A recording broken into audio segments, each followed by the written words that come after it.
اور جب صبح ہوئی تو میرے امام کے سر انور کو لے کر جب یہ گرجا گھر سے باہر نکلتے ہیں تو آسمان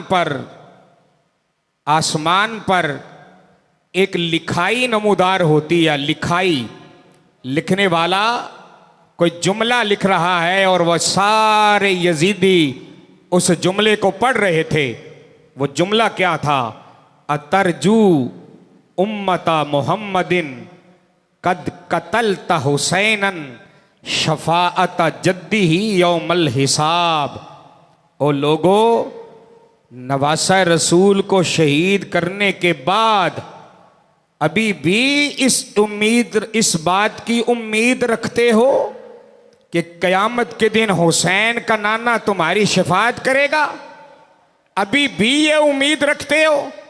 اور ان اشعار کے بعد جو اگلا شعر لکھا تھا وہ یہ تھا کہ امید تو بڑی دور کی بات ہے، کبھی سوچنا بھی نہ، کبھی اس بات کو سوچنا بھی نہ کہ تمہیں نواسہ رسول کو شہید کر دیا اور پھر اس کے باوجود اس حسین کے نانا کی شفاعت کی امید تو بڑی دور کی بات ہے، کبھی سوچنا بھی نہ کہ حضور تمہاری طرف نظر رحمت بھی فرمائیں گے.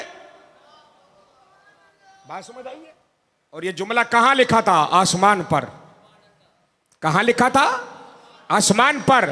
اور پھر کتب تاریخ کو پڑھ کے دیکھیں، جب امام علی مقام کی شہادت ہوتی ہے، بیت المقدس سے جو پتھر اٹھایا جاتا اس پتھر کے نیچے سے تازہ خون نکلتا، اس پتھر کے نیچے سے تازہ خون نکلتا.